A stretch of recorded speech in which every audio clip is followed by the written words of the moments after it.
क्या आपको इस बात का भी डर है कि आपका नंबर किसी गलत एक्टिविटी के लिए भी अगर इस्तेमाल होता है तो अगर कोई परेशानी बनती है, पुलिस ट्रेस करने लगती है, फंसेंगे तो आप?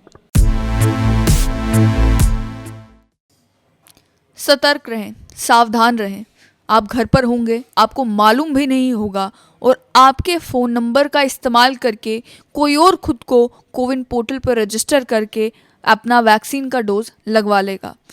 अब ये बात कोई परेशानी वाली नहीं होती अगर आप जानते कि रजिस्ट्रेशन कौन करवा रहा है, क्योंकि रजिस्ट्रेशन का जो प्रोसेस है उसमें OTP आप ही के नंबर पर आती है और जब तक आप वो OTP नहीं डालें तब तक कोई भी उस पोर्टल पर रजिस्टर नहीं कर पाता। साथ ही में वैक्सीन लगवाने के लिए जब आप जाते हैं तो आपसे एक सीक्रेट कोड मांगा जाता है, जो सीक्रेट कोड आप तभी देख सकते हैं जब आप कोविन पोर्टल पर लॉगिन करते हैं और लॉगिन भी बिना OTP के मुमकिन नहीं है। लेकिन जिस तरीके से देश भर में केसेस आए, जो रिपोर्ट भी हुए कि व्यक्ति जिसके नंबर पर कुछ लोगों ने खुद को कोविन पोर्टल पर रजिस्टर किया और वैक्सीन लगाई, वो उस व्यक्ति के ना रिश्तेदार थे, ना दोस्त थे, ना वो व्यक्ति जानता था कि ये लोग कौन हैं और इनके पास मेरा नंबर कहाँ से आया और इनके पास वो OTP कहाँ से आई जिससे ये खुद को रजिस्टर करवा चुके हैं।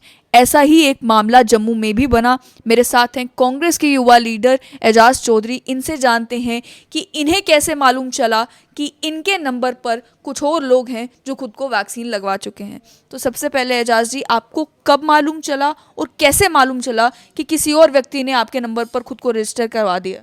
जी थैंक यू। फर्स्ट डे मुझे अचानक शाम को कोई 6:30 बजे के आसपास 30 अगस्त को मुझे मैसेज रिसीव हुआ, तो मैंने देखा तो वहाँ रजिस्ट्रेशन का आया, तो मुझे लगा कि अनजाने में किसी से गलती से कोई मैसेज आया है, तो मे बी गलती से हुआ होगा। तो थोड़ी देर ऐसे ही गुजरने के बाद तो 7:30 बजे एक और मैसेज आ जाता दोबारा, तो सेम मैसेज आता। तो पहले एक किसी गुलशन नाम से था और एक नुसरत नाम से आ गए, 2 मैसेज। तो तब मैं एकदम परेशान हो गया और उनका जब देखा तो वो तो फुली वैक्सीन हो गए थे और उनकी रजिस्ट्रेशन भी हो चुकी और उनकी सर्टिफिकेट भी पोर्टल पे आ चुकी थी। जब मैंने पूरा चेक किया तो वो तो लोग बारामूला के निकले। तो इस तरह जब मुझे पता चला तो एकदम से मैंने परेशान हुआ। तो मैंने 2-3 जगह अप्रोच की, फिर मैंने आपके टीम से भी अप्रोच की कि ऐसा मेरे साथ हुआ है।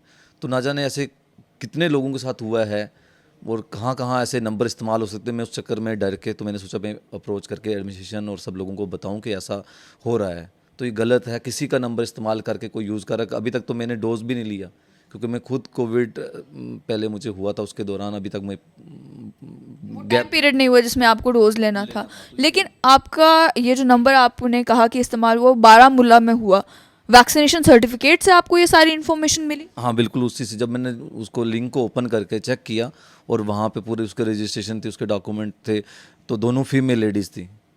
और पहले तो मुझे लगा कोई गलती से कोई रिलेशन में कोई होगा, फैमिली में किसी, और जब मैंने नाम भी देखे तो कोई फैमिली या रिलेशन में कोई ऐसा था भी नहीं इस नाम से। तो जब मैंने चेक करते हैं तो चेक किया तो दोनों फीमेल निकली, तो वो भी निकली बारामूला। तो बारामूला आप कभी गए हैं? हाँ, मुझे 6 महीने से ऊपर, 8 महीने से ऊपर हो गए मैं बारामूला गया था। तो वो भी कोई ऐसा भी नहीं कि मेरे वहाँ कोई ऐसा जान पहचान वाला हो कुछ जिनने मेरे नंबर लिया हो तो वो गलती से, वो भी कोई ऐसा नहीं है सीन। और तब भी अगर आपका नंबर लिया भी होता तो OTP तो तब तक उन्हें नहीं मिलती जब तक आप खुद नहीं बताते कि ये नंबर आया। हाँ, वही मेन चक्कर वही है कि वो उनको OTP कहाँ से मिला और वो रजिस्ट्रेशन कैसे उनकी हो गई और कैसे कर दी पोर्टल ने। मुझे ये बताएं कि आपका यही जो नंबर है, क्या ये आपका बैंक अकाउंट के साथ भी लिंक्ड है? क्या ये आपका बाकी जो फैसिलिटीज आप अवेल करते हैं ऑनलाइन उनके साथ भी यही नंबर लिंक? हाँ बिल्कुल, कि मेरा नंबर तो सब जगह है। तो अब आपको इस बात का डर भी है कि अगर इसकी OTP उन्हें मिल सकती है तो और भी जो आपकी फैसिलिटीज इस नंबर के साथ लिंक्ड है, चाहे वो पेटीएम है, चाहे वो और कोई ऑनलाइन सर्विस है, वो तो उसका भी गलत इस्तेमाल कर सकते हैं आपका नंबर इस्तेमाल कर। बिल्कुल, जब मैं वही बात बता रहा था कि जब उनको OTP मिलने के बाद वो रजिस्टर हो चुके फुली, उनको सर्टिफिकेट आ चुकी है साइड पे। अगर आप अभी साइट ओपन करेंगे तो आपको साइट पे उनकी पूरी रजिस्ट्रेशन वाली सर्टिफिकेट मिलेंगी, प्रॉपर वो हो चुके हैं रजिस्टर। उनको OTP कहाँ से मिला? और सही बात है कि कल मेरे नंबर को कोई और इस्तेमाल करके, तो अलग अलग ज़रूरी नहीं कि फीमेल, कोई और भी तो इंसान, कोई देश के बाहर का कोई इंसान हो, कोई वो रजिस्ट्रेशन कर ले और मेरा नंबर वहाँ उसको OTP मिल जाए, तो कल तो मैं तो फंस गया ना। नंबर आप टेलीकॉम प्रोवाइडर कौन है आपका? जियो वाले, जियो है। आपने उन्हें कांटेक्ट करने की कोशिश की कि ऐसा तो नहीं है कि आपने मेरा वाला ही नंबर जो है वो या तो किसी और को भी दे दिया है, या किस तरीके से मेरे नंबर का एक्सेस और कोई कर रहा है? मैंने उस नंबर पे, अपने ही नंबर पे खुद कॉल करके चेक करने की कोशिश की, क्या पता कोई डुप्लीकेट नंबर भी तो नहीं कहीं, तो वैसा भी कुछ नहीं हुआ। तो मैं सेम मेरा ही नंबर आ रहा था। मैंने अपने अलग अलग नंबरों से भी कॉल करने की साथियों से कॉल कोशिश की, तो मेरा ही नंबर था, वो भी कोई गलत ऐसा नंबर नहीं था। तो अब मैं क्योंकि बीच में छुट्टी थी एक दिन की, तो मैं अब अप्रोच उनसे भी करूँ कि मेरे नंबर पे कैसे OTP इस्तेमाल कर लिया और उनको OTP कहाँ से मिला। मैं ये सर्टिफिकेट भी दिखा दूं, ये कोविन की वेबसाइट है और उस वेबसाइट के ऊपर 2 रजिस्ट्रेशंस आपको साफ तौर पर दिख पा रही होंगी। ये 2 रजिस्ट्रेशंस इनके नंबर पर जो हुई हैं, और उसके साथ ही में ये वैक्सीनेशन का सर्टिफिकेट भी है, जो वैक्सीनेशन का सर्टिफिकेट उस नंबर पर लॉगिन करके आप डाउनलोड कर सकते हैं। इसके अलावा ये दूसरा सर्टिफिकेट भी है और इस सर्टिफिकेट में डिटेल्स दी गई हैं उन दोनों लोगों की। उनका वोटर आईडी कार्ड जो उन्होंने एज आइडेंटिटी प्रूफ वहाँ पर दिया है, वो भी इसमें मेंशन किया गया है। नाम, एज, किस सेंटर में उन्हें वैक्सीन लगी, वो सारी चीज़ें इसके ऊपर दी गई हैं। साथ ही में एजाज जी, आप कांग्रेस में भी हैं और आप जम्मू कश्मीर के रहने वाले हैं। आप जानते हैं यहाँ पर कि जब इंडिया में ही किसी और स्टेट से कोई व्यक्ति आता है, प्रीपेड सिम अगर उनके पास है तो वो प्रीपेड सिम जम्मू कश्मीर में चलना बंद हो जाती है। सिम जब इशू की जाती है जम्मू कश्मीर में तो बहुत सोच समझकर इशू की जाती है। उस व्यक्ति की 4 वेरिफिकेशंस, अलग अलग फॉर्मेलिटीज़ पूरी की जाती है, तब जाकर सिम इशू होती है, ताकि किसी भी नंबर का गलत इस्तेमाल ना हो सके। क्या आपको इस बात का भी डर है कि आपका नंबर किसी गलत एक्टिविटी के लिए भी अगर इस्तेमाल होता है तो अगर कोई परेशानी बनती है, पुलिस ट्रेस करने लगती है, फंसेंगे तो आप? हाँ बिल्कुल, कोई भी गलत का जब इनको OTP मिल सकता है तो कल कोई दूसरा नंबर आदमी इस्तेमाल करेगा गलत हरकतों के लिए, गलत एक्टिविटी के लिए, तो वहाँ उसको भी तो OTP इजीली मिल सकता है। जब इनको मिल सकता है तो उनको भी मिल सकता है। तो उस चीज़ का भी मुझे डर है कि कल अगर कोई गलत किसी अदारे, किसी अलग सोसाइटी, किसी अलग जगह मेरा नंबर इस्तेमाल हो गया तो फंसना तो मुझे है ना। अब तो मैं इन्हीं टेलीकम्युनिकेशन वाले जो जियो वाले हैं उनसे अप्रोच करूँगा कि कैसे उनको OTP मिल गया। और ख़ासकर जैसे ये जिनको सर्टिफिकेट जिन डिपार्टमेंट ने इशू किया तो उन्होंने बगैर OTP के कैसे जारी कर दी। ये तो बहुत बड़ा एक तरीके से स्कीम है। इसी तरह जैसे उत्तराखंड और हरिद्वार में जो लोग गए थे, जैसे राजस्थान के कुछ लोगों को और पंजाब के जो लोग कभी ज़िंदगी में उत्तराखंड गए ही नहीं थे, हरिद्वार गए ही नहीं, तो उनके घर में बैठे बैठाए उनको 50-50 मैसेज और रजिस्ट्रेशन आ गई थी। तो वो बाद में एक बहुत बड़ा स्कीम निकला था। मेरे हिसाब से ये भी एक बहुत बड़ा स्कीम है, बिना लोगों के जाँच किए, बिना मुझे लगा टीकाकरण के ऐसे ही फर्जी ये सर्टिफिकेट इशू हो रहे हैं। मुझे ये बताएं कि आपने अपने घर में हर व्यक्ति से पूछा कि ऐसा तो नहीं है किसी ने आप ही के घर में आपका फ़ोन नंबर इस्तेमाल करके किसी अपने दोस्त को रजिस्टर करने की कोशिश की हो, या किसी अपने जान पहचान वाले को रजिस्टर करने की कोशिश की हो, या किसी व्यक्ति को आ नहीं रहा हो किस तरीके से रजिस्ट्रेशन करना है, तो कांग्रेस में ही आपके जितने वर्कर्स हैं, वो जो लोगों की मदद कर रहे हैं, उन्होंने सोचा कि आपका नंबर इस्तेमाल कर लिया जाए, उन 2 लोगों की मदद कर दी जाए? क्या आपने मालूम करने की कोशिश की कि ऐसा तो कुछ नहीं हुआ है? नहीं, बिल्कुल हमारे हेल्पलाइन हमने हर जगह दे रखी है, पर वो मेरा हेल्पलाइन नंबर भी जो दूसरा है वो ये नंबर नहीं है। मेरे पास अल्टरनेट नंबर है, हमने वो दे रखा है, ये नंबर नहीं। इवन कि मैंने फैमिली में, रिलेशंस में, अपने दोस्त सर्कल की कोई पॉलिटिकल एक्टिविटी हमने जहाँ जहाँ हमारे लिंक हैं, सोर्सेज, हमने हर जगह पता किया। ना ही उस नाम में मेरे को सर्कल में था, ना मेरी फ़ोन डायरी कॉन्टैक्ट्स में नंबर इस नाम से कोई नहीं था।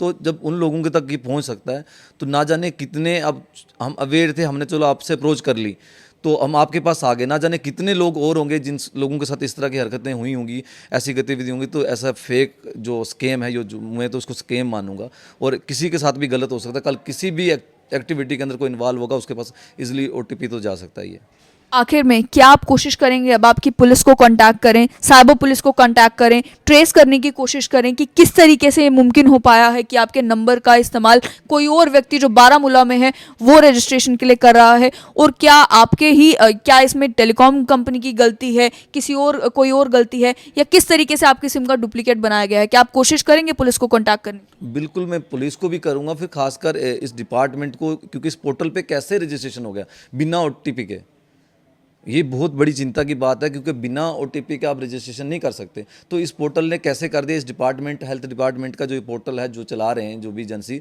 उनको पूछना पड़ेगा और खासकर इन पे FIR लगा के इन पे केस करना पड़ेगा। कैसे बिना किसी का नंबर और किसी के पास नंबर बिना OTP के आप उसको रजिस्ट्रेशन और उसको फुली सर्टिफिकेट भी इशू आप कर रहे हैं।